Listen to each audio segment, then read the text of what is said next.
네, 너무 잘하시죠. 네, 인도 분들이 깜짝 놀라셨습니다. 이렇게 나이가 있으신 분들도 이렇게 잘하시면 대체 청년들이 오면 무슨 일이 일어날지 굉장히 지금 기대하고 계시고, 어, 네, 아무튼 너무 수고 많이 하셨고요. 어이구. 그래서 기도해 주신 덕분에 저희가 인도에 가서 정말 귀한 시간들을 보냈습니다. 기도회 때마다 그리고 사역할 때마다 정말 회복과 또 이렇게 영적인 사역들이 일어나게 되었고요.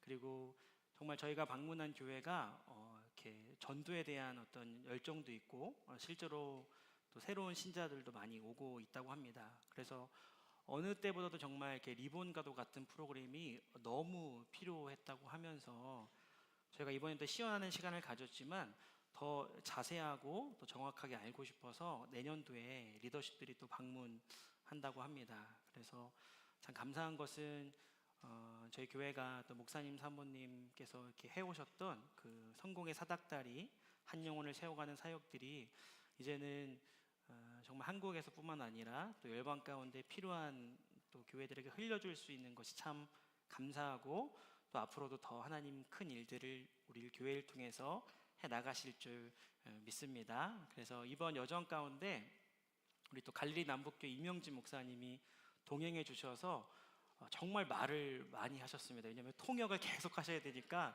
거의 일주일 동안 쉬지 않고 말하셨는데요. 오늘 잠깐 오셨는데 잠깐 자리에서 한번 일어나 주실까요? 네, 우리 수고의 박수 한번 주시기 바랍니다. 네, 감사합니다. 네, 감사합니다. 네. 설교가 원래 끝나는 시간인데 32장은 애굽이라는 나라를 악어에 비유하시면서 하나님이 애굽을 심판하시고 또 그 심판의 이유에 대해서 말씀하시는 본문입니다. 그래서 오늘 우리가 이 말씀을 통해서 애굽은 왜 하나님께 심판을 받게 되었고 또 우리는 그걸 통해서 어떠한 부분들을 교훈받을 수 있는지 함께 알아보도록 하겠습니다. 첫 번째로 악어에 비유된 애굽은 죄악을 저질렀기 때문입니다. 하나님은 이유 없이 징계하시는 분이 아니십니다. 공평하고 또 정의로우신 분이시기 때문에 까닭 없는 저주도 없고 이유 없는 축복도 주시지 않는 분이십니다. 그렇다면 애굽의 죄악은 무엇이었을까요? 첫 번째로 애굽은 자신의 실상을 몰랐습니다. 여러분, 사람이 자기가 누구인지를 모르는 것, 심지어는 자기 자신을 착각하고 또한 과대 해석하는 것, 그것 자체가 죄악입니다. 오늘 2절을 보시면 인자야 너는 애굽의 바로왕에 대하여 슬픈 노래를 불러 그에게 이르라 너를 여러 나라에서 사자로 생각하였더니 실상은 바다 가운데 큰 악어라. 자신을 사자라고 생각했습니다. 왜냐하면 주변에 있는 나라들이 애굽을 사자라고 칭송해 주었기 때문입니다. 그 비근한 예가 남유다라고 할 수 있습니다. 남유다가 애굽을 의지하면서 정말 강력한 제국인 것처럼 밀림의 왕이 사자인 것처럼 애굽을 의지했고 칭송했습니다. 그래서 애굽도 스스로를 사자라고 생각했습니다. 하나님 보시기에는 애굽은 사자가 아니라 강물 속에 있는 악어다라고 말씀하십니다. 이 표현은 우리나라로 바꾸면 우물 안의 개구리와 같은 표현입니다. 왜냐하면 악어는 물 속에 있었을 때는 적수가 없을 만큼 강력한 턱을 갖고 있고 또한 헤엄치는 것도 굉장히 빠릅니다. 그런데 악어가 물 밖에 나오는 순간 그 짧은 다리로 인하여서 뒤뚱뒤뚱 거리면서 무기력한 모습을 보이기 때문입니다. 물론 물 밖에서도 어느 정도의 강력함은 있지만 사자에 비할 바가 아닌 것입니다. 여러분, 저와 여러분들은 사람들이 뭐라고 말하는지는 사실 크게 중요하지 않습니다. 나도 내 자신을 어떻게 인식하는지도 중요하지 않습니다. 중요하지 않는 걸 넘어서 그 자체가 위험할 수 있다는 거죠. 진짜 중요한 건 하나님은 우리를 어떻게 바라보시는가, 하나님 보기에 나는 어떤 사람인가가 중요합니다. 애굽의 실체는 어땠을까요? 4절을 보시면 내가 너를 무태 버리며 들에 던져 공중의 새들이 내 위에 앉게 할 것이며 온 땅의 짐승이 너를 먹어 배부르게 하리라. 악어의 실상이 이렇습니다. 물 밖에 나오면 새들이 등에 앉아도 어떻게 할 수가 없습니다. 악어의 신체 구조를 아시죠? 악어의 등에 새들이 막 날아와서 앉아도 악어는 다리도 짧고 또 입도 돌릴 수가 없기 때문에 새들조차 어찌할 수 없는 무력한 존재입니다. 심지어는 땅의 짐승들에게 비참하게 밟혀 죽는 것이 악어입니다. 동물의 왕국이라는 프로그램을 어렸을 때 본 적이 있는데요, 물속에서는 얼룩말에 대해서 절대 강자이지만 물 밖으로 나오면 얼룩말대에 밟혀 죽는 경우들이 허다하다고 합니다. 이것이 먼 옛날 애굽의 모습이 아니라 바로 오늘 저와 여러분들을 향한 하나님의 경고의 메시지인 것입니다. 교회 안에서는 우리가 스스로 사자 같은 존재라고 생각할 수 있습니다. 왜냐하면 우리를 사람들이 뭐라고 불러주기 때문입니다. 교회 생활 조금 하다 보면 이제는 직분도 받게 됩니다. 그러면서 리더 소리도 듣게 되고, 저 같은 경우는 목사라는 칭호도 받게 되었습니다. 참 영광스럽고 감사한 것이지만 우리의 실상이 중요하다는 것입니다. 교회 안에서는 직분도 있고 사역의 경험도 있고 심지어 오랫동안 교회를 다니기도 했습니다. 그런데 물 밖에서는, 교회 밖에서는 우리는 어떠한 존재라는 것입니까? 어떠한 존재인지 하나님 앞에 실상을 봐야 된다는 겁니다. 정작 교회 밖에서는 작은 새들의 공격에도 어찌할 방법을 찾지 못하고, 또한 크고 작은 짐승들의 공격에도 속수무책으로 당하는 것이 우리가 아닌지를 돌아봐야 합니다. 삶의 자리에서 무력하게 이를 데가 없는 것이죠. 교회 안에서는 막 기도하면서, 심지어는 사역의 자리 가운데 악한 영을 대적하고 또 사람들에게 정말 말씀을 풀어주는 역할도 충분히 할 수 있습니다.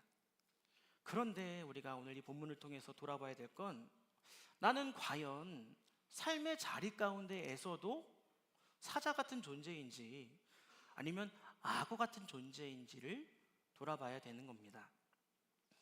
방금 집사님들께서 여러 간증을 하셨기 때문에 겹치는 내용을 제외하자면 정말 저도 그렇고 많은 분들이 도전을 받았습니다.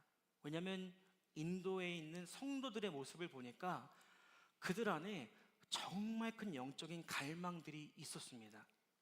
왜냐하면 그들은 스스로의 실상을 너무 잘 알고 있었기 때문입니다.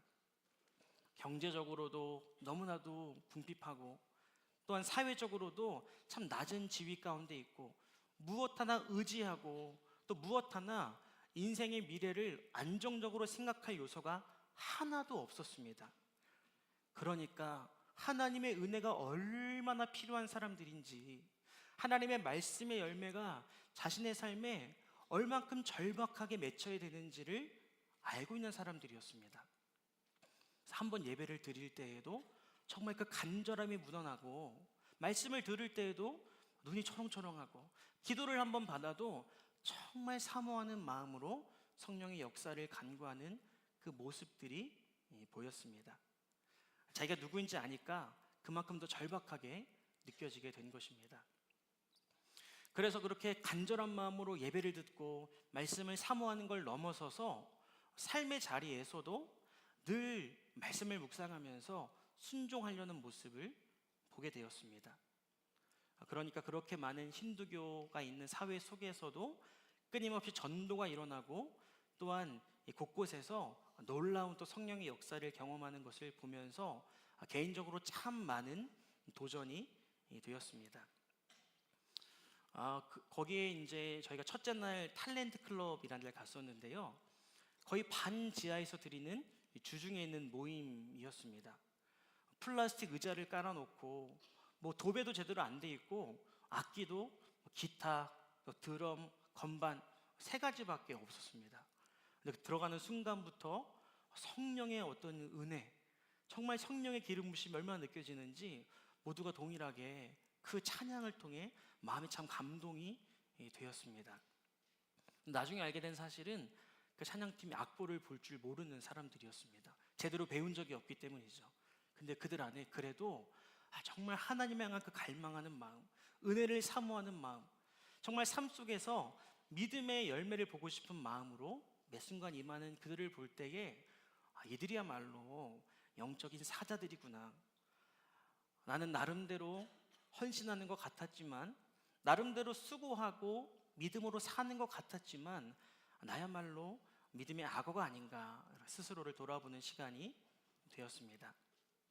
그런 면에 있어서 여러분, 우리 교회 안에서 여러 가지 사역도 감당하고 교회 안에 하나님의 은혜를 누리는 거 너무 중요한 일입니다.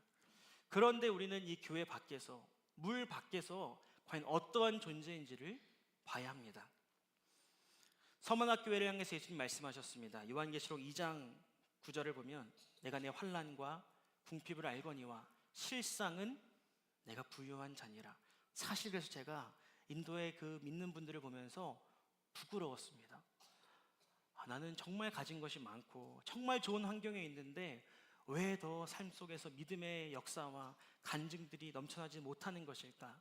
실상은 이들이 더 부유한 자이구나라는 것을 느끼게 되었습니다. 여러분, 그래서 우리가 이 말씀을 통하여 다시 한번 삶의 자리 가운데 새들을 쫓을 수 있는 영적인 용사들이 되시기를 바랍니다. 여러분의 가정과 셀에 들짐승들이 들끓면서 공격을 할 때에 싸워 이길 수 있는 성령의 권능을 회복하시기 바랍니다. 그래서 영적인 사자가 되어서 이제는 담장을 넘는 그리스도인이 되어 우리가 가정이든 직장이든 하나님의 놀라운 은혜와 하나님의 나라를 이루어가는 사람들이 되어야 할 줄 믿습니다.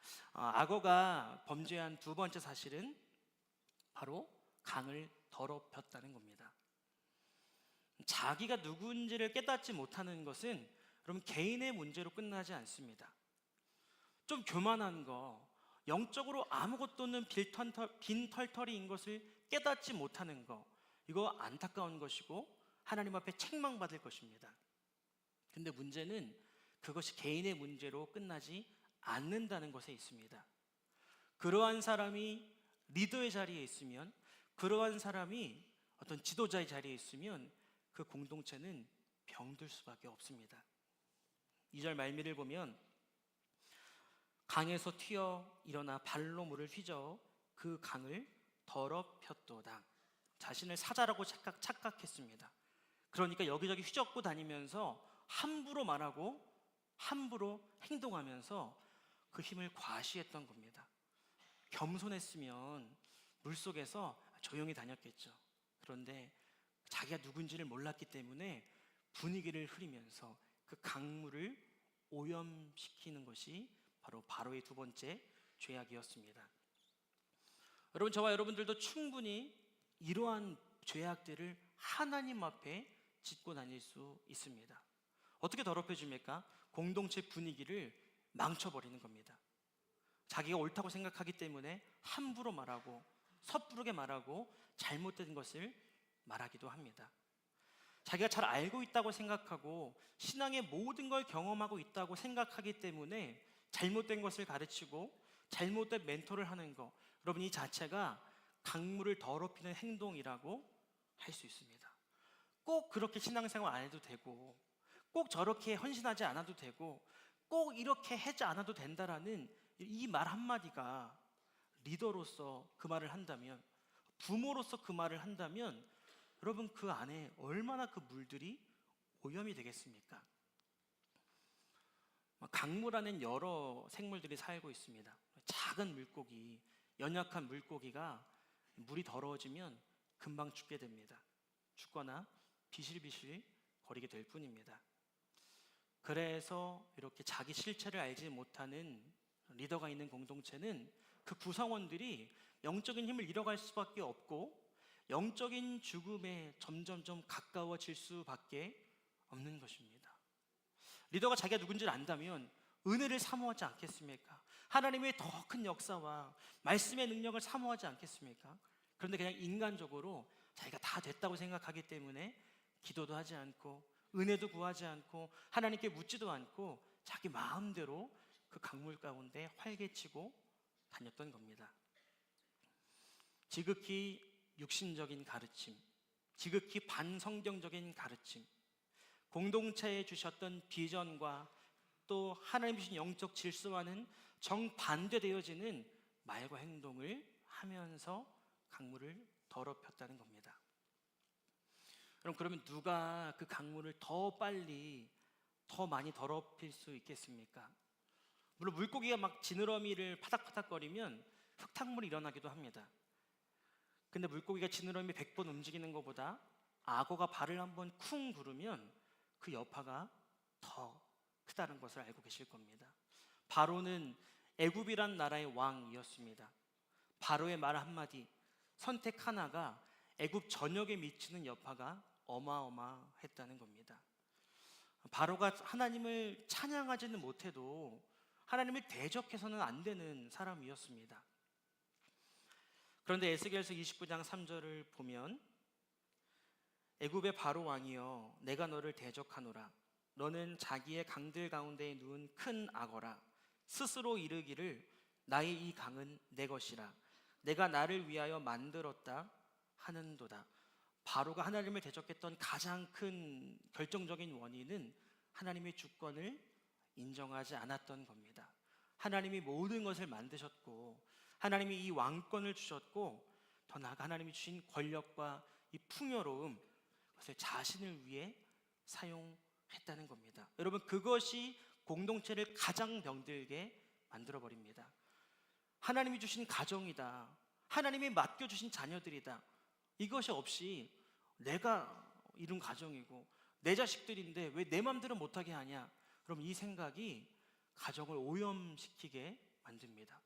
세론들을 바라보면서도 하나님이 맡기신 사람 이것이 아니라 내 사람 내가 열심히 수고해서 변화시켜 놓은 사람 여러분 이렇게 하나님 경외하는 마음이 없으면 그때부터 영혼을 오염시키는 말과 행동들이 나가기 시작합니다. 그래서 바로는 이 애굽에서 하나님의 주권을 인정하지 않았기 때문에 하나님이 모든 것을 앗아가셨습니다.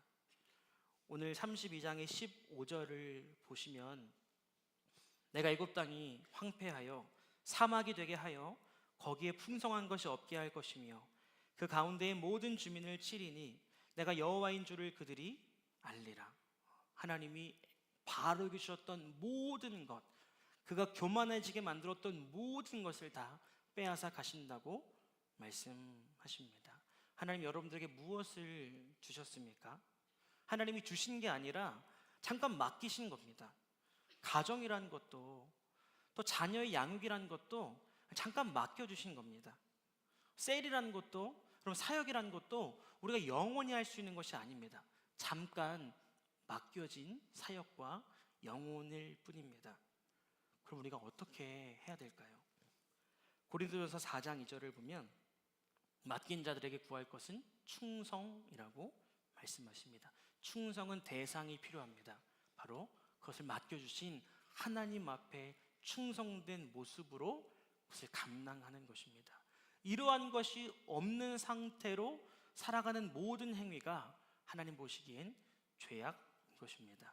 여러분 그래서 하나님은 반드시 이렇게 하나님을 경외하지 않고 하나님의 주권을 인정하지 않고 가정에 물을 흐리고 셀에 물을 흐리고 공동체에 물을 흐리는 자들을 책망하시고 책임을 물으시는 분이십니다. 하나님은 고사하고 지도자의 가르침과 비전에 대해서도 반역하고 순종하지 않는 자들도 반드시 책망하십니다.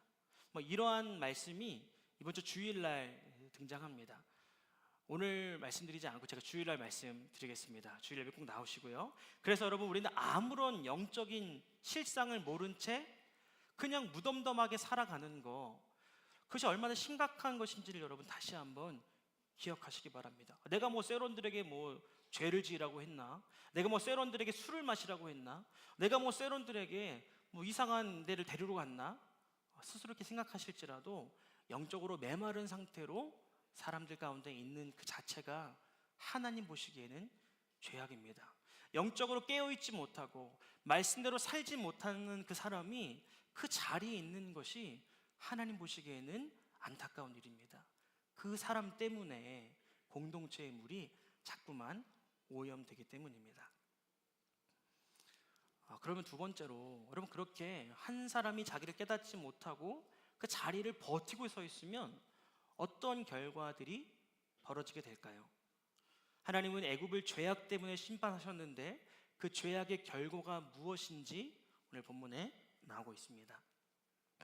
결과라는 건 먼저는 현재적으로 나타나기도 합니다. 7절을 보시면 내가 너를 불끄듯 할 때에 하늘을 가리어 별을 어둡게 하며 해를 구름으로 가리며 달이 빛을 내지 못하게 할 것이며 하늘의 모든 밝은 빛을 내가 내 위에서 어둡게 하여 어둠을 내 땅에 베풀리로다. 주 여호와의 말씀이니라. 이러한 사람 때문에 현재적으로 찾아오는 결과는 바로 어두움이 드리우게 된다는 겁니다. 이 어두움은 애굽 전역을 덮게 되었습니다.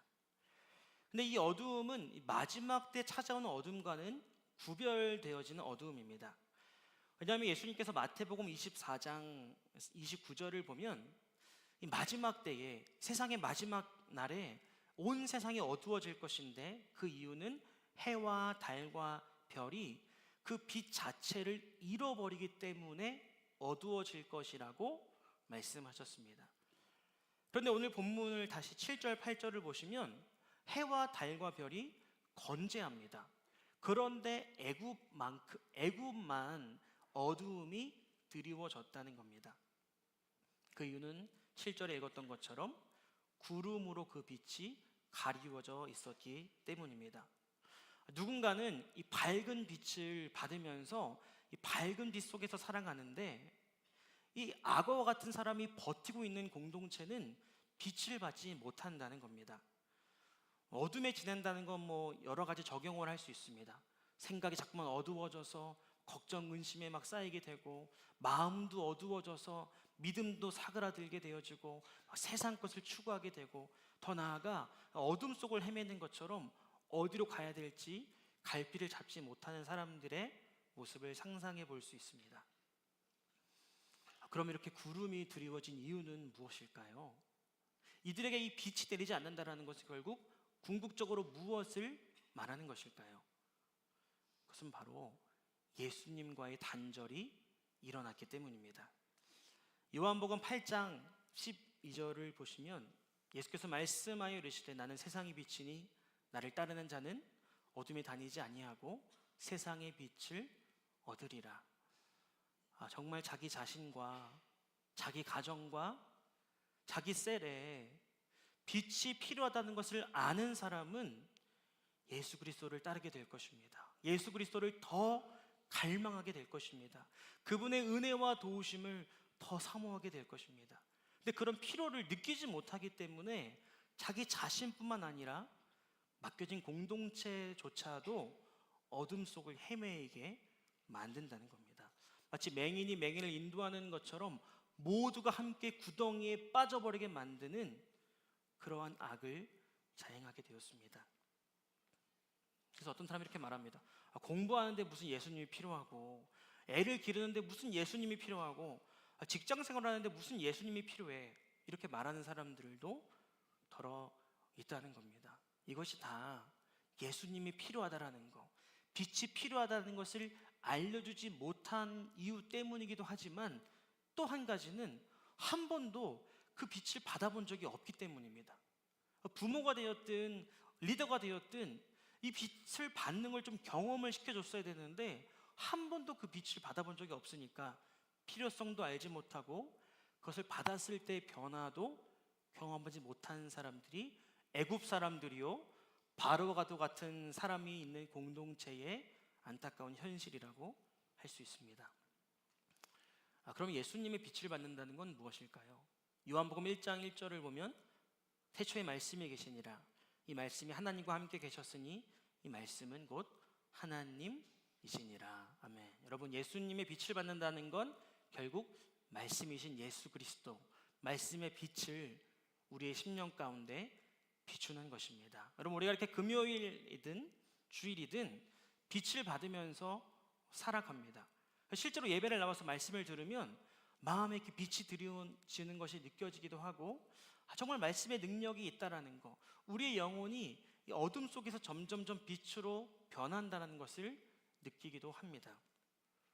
근데 중요한 건 주중에 이 빛을 받지 못하면 어둠 속을 헤매이다가 다시금 그렇게 살아갈 수밖에 없다는 겁니다. 그러니까 아까 간증하실 때에도 이제 트럭 2개가 고장난 얘기를 하셨는데요. 궁금하실까봐 간단하게 말씀드리겠습니다. 인도 대부흥이 있었던 지역을 방문하고 숙소로 돌아오는 길이었습니다. 꼬불꼬불한 산지였는데요. 거기가 채석장이 많이 있어가지고 돌을 실었던 트럭들이 굉장히 많이 다니는 도로였습니다. 1차선이었기 때문에 아주 협소한 구불구불한 도로였습니다. 근데 갑자기 버스가 가다가 멈추게 되었는데요. 이유를 알고 보니까 앞서 가던 트럭 중 하나가 너무 돌을 많이 실어서 과적을 해서 바퀴가 펑크가 나버렸습니다. 그래가지고 이제 1차선이기 때문에 차가 오도 가도 할 수가 없어서 바퀴가 도착할 때까지 기다려야 되는 상황이었습니다. 거의 1시간 반을 기다려가지고 겨우겨우 바퀴를 교체하고 차가 이제 조금씩 움직이려고 하고 있었습니다. 드디어 이제 숙소 가나 보다 하고 거의 2시간이 지났을 때 차가 움직였는데요. 한 1분이 지났을 때 또다시 차량 행렬이 멈추기 시작했습니다. 이게 또 무슨 일인가 하고 앞을 봤더니 이제 또 다른 과적 차량, 이제 트럭 중에서도 뒤에 트레일러를 한 5개 연결했던 아주 긴 트럭이 커브길을 돌다가 너무 길다 보니까 도랑에 빠지는 일이 벌어지게 되었습니다.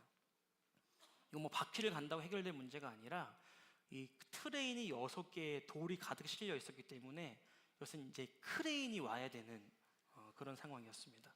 제가 속으로 오늘 숙소 가긴 글렀다 거의 절망하고 있었는데요. 그때 이제 그 인도 교회에 부목사님 한 분이 계셨습니다. 근데 그분이 갑자기 그 트럭으로 막 뛰어가기 시작하셨습니다. 그리고 나서 10분 뒤에 남자들이 막 환호하는 소리가 들리기 시작했습니다. 그 목사님이 막 10분 후에 와가지고 막 흥분된 얼굴로 하나님이 막 이러셨다 이러면서 외치기 시작했습니다.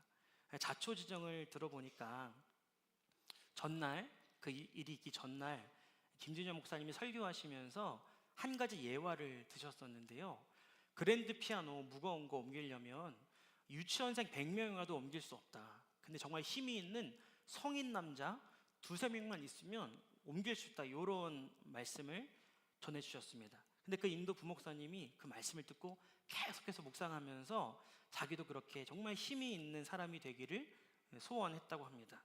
근데 이제 트럭이 2번째 트럭이 도랑에 빠졌다는 소리를 듣고 자기가 오늘 그 묵상했던 말씀을 적용할 순간이라는 감동이 들었다고 합니다. 그래서 거기 가보니까 남자들 한 30명이 이건 뭐 크레인 불러야 된다, 이거는 오늘 못 고친다, 뭐 이런 얘기들만 하고 있더라는 겁니다. 근데 그 목사님이 마음에 묵상했던 거, 또 감동이 들었던 걸 순종하는 마음으로 트럭 뒤를 밀기 시작했다고 합니다. 혼자 밀었다고 하는데요. 그 순간 트럭이 움직이기 시작했습니다. 사실 제가 안 믿었거든요. 근데 현장을 가보니까 정말 하나님이 일하셨습니다. 그냥 그걸 보면서 굉장히 많은 도전을 받았습니다. 들은 말씀을 그 목사님은 계속해서 묵상했던 거죠. 묵상을 하다 보니까 적용점이 발견이 되어졌고 그 적용점을 사람이 보기엔 말도 안 되는 거지만 순종했을 때에 말씀의 능력이 나타나더라는 것입니다. 여러분, 이 말씀의 능력을 경험하시는 여러분들이 되시기를 바랍니다. 이걸 내가 경험하고 우리 자녀들에게 경험시켜주고 우리 세론들에게 경험을 시켜주는 말씀의 운동이 반드시 일어나야 됩니다. 그래서 그 목사님은 막 이거 간증을 하시는데 얼굴에 막 빛이 나고 또 그분이 이제 머리가 없으시거든요. 그러니까 오늘따라 더 막 빛이 나면서 정말 저게 하나님을 경험한 자, 정말 살아있는 간증 있는 자의 얼굴에서 뿜어져 나오는 기쁨이구나라는 것들을 느끼게 되었습니다. 여러분, 이것을 경험하지 못하게 만드는 게 하나님 보시기엔 큰 죄악이라는 겁니다.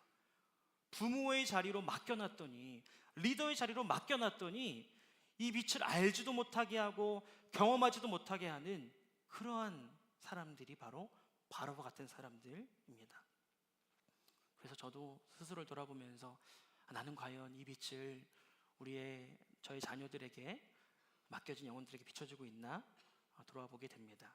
이 빛이 끊어진 거, 그래서 공동체 안에 있는 사람들이 어둠 속에 살아가는 거, 죄악의 현재적인 결과라고 할 수 있습니다. 현재적인 결과가 있으면 그럼 미래적인 결과도 찾아오게 됩니다. 그냥 문제가 지금 있는 문제가 지속되다 보면 미래에 더 큰 파장이 일어나기 때문입니다. 미래에 어떤 결과가 찾아오게 될까요? 17절부터 32절을 보면 스올에 떨어진 7 나라들에 대한 이야기들이 펼쳐져 있습니다. 내용이 좀 반복됩니다. 7 나라가 특정 지역 기록된 이유는 이 7 나라는 하나님을 경외하지 않고 할례받지 않은 모든 나라들을 대표하면서 기록된 나라들이기 때문입니다. 이 할례라는 건 오늘 이 17절부터 32절까지 할례받지 못한 자들이 스올에 내려간다, 이 얘기들이 반복되고 있습니다. 할례는 하나님의 백성이라는 외적인 표식입니다. 표피의 끝을 잘라서 하나님이 하나님이신 것과 자기가 하나님의 언약 백성이라는 것을 믿음으로 표현하는 행위라고 할 수 있습니다. 그러니까 이 할례를 받지 못한 모든 제국들, 모든 용사들, 모든 나라들은 결국 다 스올, 지옥에 들어가게 된다라는 것을 분명히 말씀하십니다. 당연한 결과라고 할 수 있습니다. 그 악어 때문에 물이 더러워지고 빛이 비춰지지 못하니까 그 안에 사는 생명들은 당연히 하나님을 경험하지도 못했고 하나님에 대한 관심을 가질 수도 없었고 그냥 그 물 속에서의 세상이 전부인 것처럼 살아갔다는 겁니다. 그래서 할례받지 못한 자들의 특징이 쭉 나와 있는데요, 18절을 보시면 유명한 나라의 여자들, 19절을 보시면 아름다움이 어떤 사람들보다 뛰어난 사람들, 또 21절을 보시면 용사 가운데 강한 자들, 여러분 이러한 자들이 다 할례받지 못하고 스올로 내려갔습니다. 그러니까 우리는 하나님을 알지 못하는 이러한 자들에게 나아가서 복음을 전해줘야 됩니다.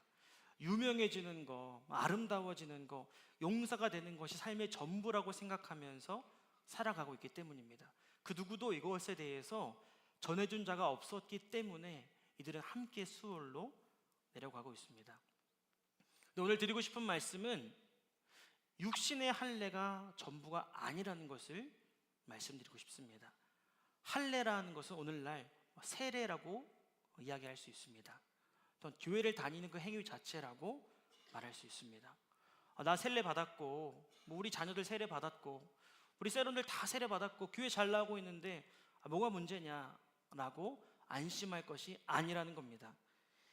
예레미야 9장 25절을 보면 여호와의 말씀이니라, 보라 날이 이르면 할례 받은 자와 할례 받지 못한 자를 내가 다 벌하리니, 하나님이 할례 받은 자, 할례 받지 못한 자를 똑같이 취급하신다고 말씀하십니다. 그 이유가 무엇일까요? 9장 26절에 나와 있습니다.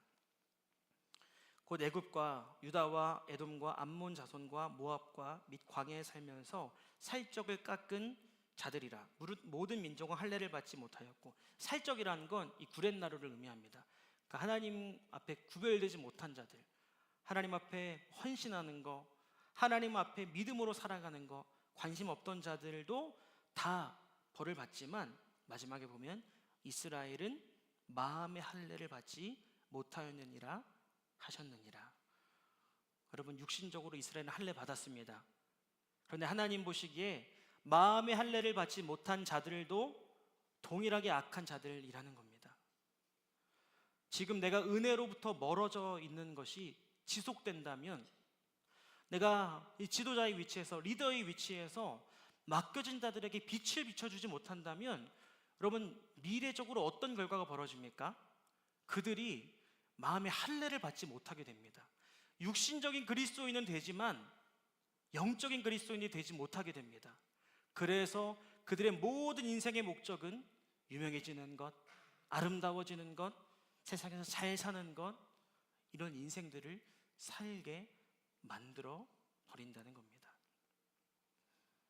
어릴 때 세례도 받았지만 여러분 그 아이가 장성하기까지 마음의 할례를 받지 못하게 된다면 그것이 얼마나 안타까운 일이겠습니까? 우리 셀에 누군가를 맡겨주셨는데 그냥 그 사람의 교회는 잘 나오는데 끝까지 마음의 할례를 받지 못한다면 그 영혼의 심령이 어떻게 되겠으며 그 영혼은 삶에서는 단 한 번도 하나님의 일하심과 역사하심을 경험하지 못한 육신적인 그리스도인이 된다는 겁니다. 오늘 31절을 보시면 32장 31절을 보면 바로가 위로를 받습니다. 31절에 바로가 그들을 보고 그 모든 무리로 말미암아 위로를 받을 것이며 칼에 죽임을 당한 바로와 그 온 군대가 그러하리로다 주 여호와의 말씀이니라. 바로와 그 군대들 강력했지만 결국 할례 받지 못했기 때문에 스올로 들어갔습니다. 근데 바로가 위로를 받는다는 건 어떤 표현이냐면요, 바로가 세상에서 부러워했던 아수르와 같은 제국들, 동경했던 강력한 군대들을 보면서 아니 너 같은 황제도, 너희같이 강력한 그 군대도 여기에 내려왔단 말이야. 깜짝 놀라면서 위로를 받는다는 겁니다. 이 세상의 강력함, 이 세상의 유명함과는 전혀 상관없이 여러분 할례 받지 못하면, 하나님 안에 거듭나지 못하면 여러분 천국에 들어갈 수 없는 것입니다. 반대로 우리가 보기에도 바로는 위로를 받지만 우리 입장에서는 깜짝 놀랄 사람이 왜 없겠습니까? 너가 왜 거기에 가 있냐?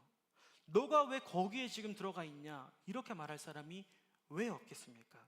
마태복음 7장 21절을 보면 나더러 주여 주여 하는 자마다 천국에 들어갈 것이 아니요 다만 하늘에 계신 내 아버지의 뜻대로 행하는 자라야 들어가리라.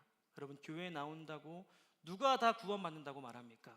마음의 할례를 받고 예수 그리스도를 진심으로 구세주로 영접하며 그를 위해 살아가는 자들이 되어야 할 줄 믿습니다. 그래서 우리는 좀 긴박성을 가져야 됩니다. 나는 그 은혜를 누렸지만 정말 우리 자녀들, 정말 우리 다음 세대와 세런들 마음의 할례 받았나? 혹여라도 교회는 나오지만 육신적인 그리스도인, 여전히 세상의 즐거움, 세상의 아름다움, 세상의 풍요로움을 쫓아가고 있지 않은가 돌아보아야 하는 것입니다. 여러분, 우린 참 좋은 교회를 다니고 있습니다. 또한 좋은 지도자 아래에서 가르침을 받고 있습니다. 근데 여러분, 우리가 스스로 나는 사자야, 나 잘하고 있어, 나 하나님의 은혜 이미 충분하게 받고 있어, 자고한 태도로 살아간다면 나도 비극이지만 우리의 가정과 셀, 더 앞으로 나가서 장차 오게 될 그 비극적인 일들을 맞이하게 되는 것입니다. 그래서 마지막으로 오늘 나누고 싶은 건 회복을 시작해야 합니다. 오늘 참 감사하게도 본문 안에서는 하나님의 회복하심이 아주 짤막하게 드러나 있습니다. 17절부터는 모든 하나님의 때가 다 끝나고 돌이킬 수 있고 회개할 수 있고 회복할 수 있는 때가 끝난다면 어떠한 일들이 벌어질지를 말씀하고 계신 것입니다. 참 감사한 것은 저와 여러분들에게는 아직 기회가 있습니다. 아직 주어진 은혜의 시간이 있다는 겁니다. 돌이킬 수 있고 회복할 수 있고 하나님의 일하심을 가지고 올 수 있는 마지막 기회가 우리 남은 인생 가운데 있습니다. 그러면 어떻게 회복을 시작할 수 있을까요? 회복에도 단계가 있습니다. 13절을 보시면 내가 또 그 모든 짐승을 큰 물가에서 멸하리니 사람의 발이나 짐승의 굽이 다시는 그 물을 흐리지 못할 것이며, 첫 번째로 필요한 회복의 단계는 그럼 악어가 죽어야 됩니다. 바로 우리의 자신의 교만함, 우리 자신의 옛사람, 육신적으로 신앙생활했던 모습이 죽을 때라만이 그 물이 흐려지지 않게 되는 겁니다. 하나님이 아무리 회복을 주고 싶어도 여전히 그 부모님이 되었든 선생님이 되었든 리더가 되었든 여전히 흙탕물을 풍기고 있다면 여러분, 하나님이 회복해 주신들 다시 제자리로 돌아갈 뿐입니다. 그래서 진짜 회복은 여러분 악어가 죽는 것입니다. 에베소서 4장 22절을 보면 너희는 유혹의 욕심을 따라 썩어져가는 구습을 따르는 옛사람을 벗어버리고 오직 너희의 심령이 새롭게 되어 하나님을 따라 의와 진리의 거룩함으로 지으심을 받은 새 사람을 입으라. 아멘. 여러분, 오늘 마음을 새롭게 함으로 새 사람을 입고 돌아가시는 여러분들이 되시기를 바랍니다. 정말 우리 삶 가운데 우리 가정과 우리 세런들에게 정말 내가 줄 것이 없는 비참한 사람이라는 걸, 그래서 더 간절하게 기도하고 더 하나님의 말씀을 사모하면서 다시금 말씀에 순종하며 살아가기를 결단할 때에, 그 새로운 마음이 있을 때에 하나님이 새 사람으로 입혀주실 것입니다. 여러분, 이 강물이 회복되는 건 배워서 되는 것도 아니고 따라해서 되는 것도 아닙니다.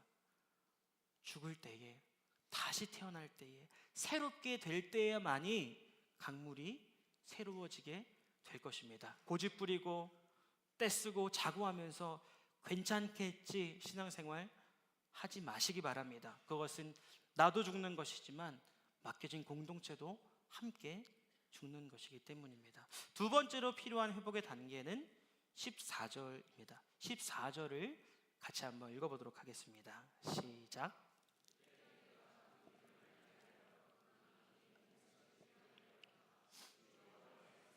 그러면 그때에는 바로 악어가 죽었을 때, 내 옛자 육신적으로 자고하며 교만했던 내가 죽었을 그때에 하나님이 그 물을 점점 맑게 하십니다. 그래서 우리는 회복을 간구하고 부르짖는 자들이 되어야 합니다. 회개하는 마음으로 부르짖어야겠죠. 하나님, 이 물이 이렇게 더러워지게 된 것, 이 물에 사는 생물들이 다 비실비실거리면서 영적인 생명이 사그라들고 있는 것, 하나님, 제 교만한 발짓 때문이었습니다. 제 실체를 깨닫지 못했던 잘못된 가르침과 교만한 신앙생활 때문이었습니다. 우리 자고하는 마음으로 회개하며 하나님 앞에 정말 물을 맑게 해주시기를 간구하는 이 밤이 되시기를 바랍니다. 그렇게 될 때에, 그렇게 부르짖을 때에 하나님이 그 물을 맑게 하여 주십니다. 근데 여러분, 오늘 14절 마지막에 보면 회복의 마지막 단계는 바로 그 강물이 맑은 것을 넘어서 어떻게 흐른다고 되어 있죠? 기름이 흐름같이 그 강물이 완전히 새로운 강물이 될 것임을 말씀하고 계십니다. 그냥 강물이 아니라 막 기름이 줄줄 흐르는 것처럼 성령이 이제는 운행을 하시고 성령이 그 위에 역사하시며 신령한 성령의 역사들이 나타나는 기름 같은 강물이 된다는 것입니다. 하나님이 저와 여러분들의 가정과 셀을 기름이 흐르는 이 풍성한 충만한 성령의 기름 부으심이 넘쳐나는 강물이 되게 하실 것입니다. 언제 그것이 가능하다고요? 교만했던 악어가 죽을 때에 이제는 겸손한 마음으로, 더 간절한 마음으로 성령을 사모하며 두 손을 들고 하나님 앞에 부르짖고 성령의 신령한 것들을 부어달라고 간구하는 그 한 사람이 서 있는 그 강가에 더러워졌던 강물들이 맑아지고 놀라운 성령의 기름 부으심이 넘쳐나게 될 줄 믿습니다. 그래서 오늘 마무리되어진 올 한 해, 다가오는 새해, 이러한 것들을 사모하는 마음으로 우리 각자의 가정과 셀 가운데 놀라운 기름 부으심이 넘쳐나게 될 것을 예수님의 이름으로 축복합니다. 기도하겠습니다. 하나님, 내가 교만한 악어였습니다. 하나님, 직분도 있었고 사역도 맡고 있었지만 정작 우리가 세상 속으로 나아갔을 때 정작 삶의 자리 가운데 아무것도 할 수 없는 악어 같은 자들이었습니다. 하나님, 통회하고 자복하는 마음으로 나아갑니다. 오늘 우리가 다시금 겸손한 마음으로 구하며 나아갑니다. 나를 변화시켜 주시고 강물이 맑아지게 하시고 더 나아가 모든 생물을 살릴 수 있는 성령의 기름 부음이 넘치는 그러한 강물이 흐르게 하여 주시옵소서. 예수님의 이름으로 기도드렸습니다.